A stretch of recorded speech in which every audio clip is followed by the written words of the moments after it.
Olá, meus amados, meus queridos irmãos, eu vos saúdo com a graça e paz do Senhor Jesus. Tudo bem com vocês?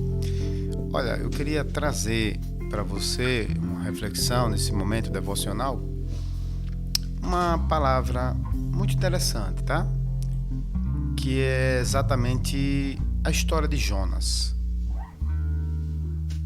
particularmente o final da história de Jonas. Capítulo número 4, ele vai dizer assim, eu queria ler e ir conversando com você, tá? Jonas, ele ficou profundamente descontente com isso e enfureceu-se. Com isso o quê? Com a salvação, com o perdão que o Senhor tinha liberado. Deus viu o que o povo fez, o povo de Nínive, e não aplicou o juízo que ele tinha determinado. Por quê? Porque o povo se arrependeu, certo? E abandonou o mau caminho. E aí o Senhor não destruiu aquele povo. O verso 2 do capítulo 4 diz assim: Então Jonas orou ao Senhor e ele falou o seguinte: Senhor, não foi por isso que eu disse quando ainda estava em casa? Foi por isso que me apressei em fugir para Tarsis. Eu sabia que tu és Deus misericordioso e compassivo, muito paciente, cheio de amor, e que promete castigar, mas depois se arrepende. Agora, Senhor, tira a minha vida, eu imploro, porque para mim é melhor morrer do que viver. E aí o Senhor lhe responde: você tem alguma razão para essa fúria? E aí Jonas saiu e sentou-se num lugar a leste da cidade. E ali construiu para si um abrigo, sentou-se à sombra e esperou para ver o que acontecia com a cidade. Veja só, porque Deus teve misericórdia da cidade de Nínive e das pessoas que estavam ali. E ao todo eram 120.000 pessoas, além dos rebanhos, que o Senhor ia destruir tudo. Jonas, ele é movido de um sentimento egoísta, de uma falta de amor,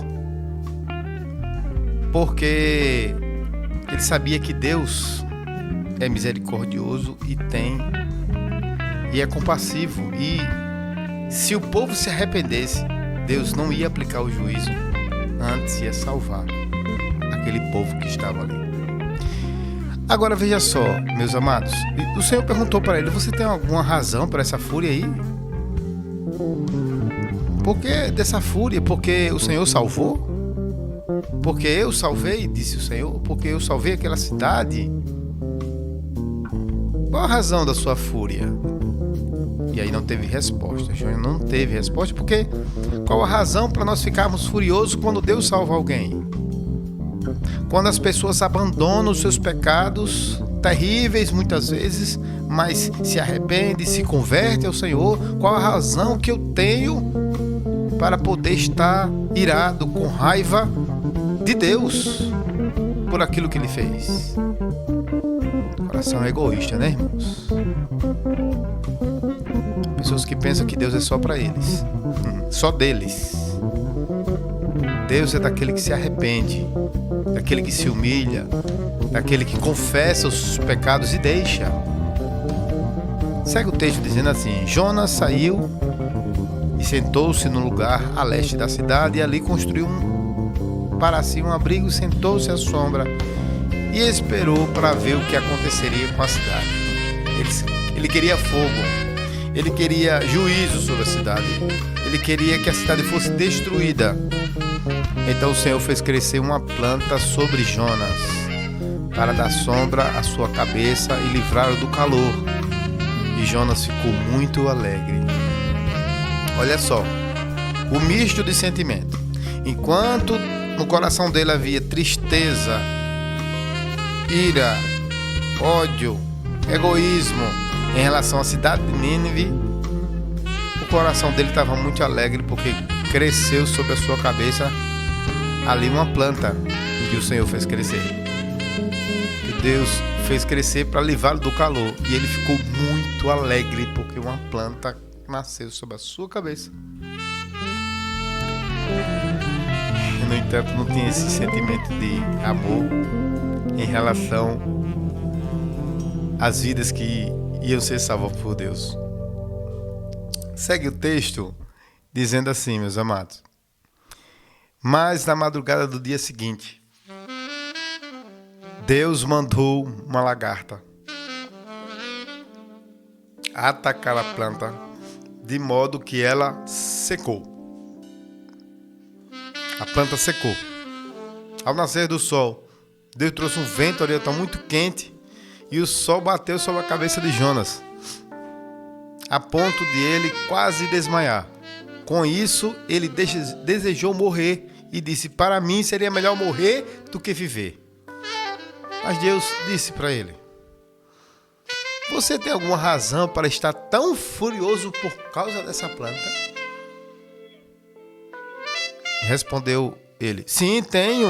Estou muito furioso a ponto de querer morrer por causa da planta. Mas o Senhor lhe disse: você tem pena dessa planta, embora não a tenha podado, nem a tenha feito crescer. Ela nasceu numa noite e numa noite morreu. Contudo, Nínive, que tem mais de 120 mil pessoas, que não sabem nem distinguir nem a mão direita nem a esquerda, além de muitos rebanhos, não deveria eu ter pena dessa grande cidade? Então o Senhor estava dizendo: Jonas, preste atenção, Jonas, é razoável você ter pena de uma planta que você não podou, que você não plantou, que você não fez crescer? Está com pena dessa planta e eu não posso ter misericórdia de 120 mil pessoas que não sabem o que é a mão direita, nem sabem o que é a mão esquerda? Será que eu não vou ter misericórdia das pessoas? O que é que Deus estava querendo ensinar? Que existem pessoas que dão mais valor às coisas do que os seres humanos. Deus estava querendo mostrar na história de Jonas que existem pessoas que, apesar de profetas, que apesar de ser homens de Deus, entre aspas, que são pessoas cheias do Espírito Santo, que são pessoas conhecedoras da Bíblia, estão mais preocupadas com as coisas do que preocupadas com as pessoas. Você é uma delas? Pois é. Quando isso acontece, irmão, nós estamos dando provas que nós não conhecemos nada do Evangelho de Cristo. Porque o Evangelho de Cristo é amor ao próximo, é considerar o próximo, é chorar pelo próximo, é carregar a carga um dos outros. Jonas estava indignado e era profeta, tá? E era profeta, cheio de ódio, de rancor pelo povo, indignado com Deus porque Deus estava perdoando o povo. No entanto, estava com vontade de morrer por causa de uma planta que secou, que ele nem plantou, que ele nem cuidou, que ele não podou, que ele nem fez crescer.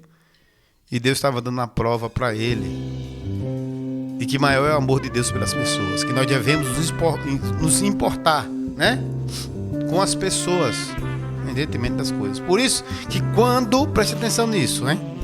Quando nós nos importamos mais com as coisas do que com as pessoas, nós entendemos o Evangelho.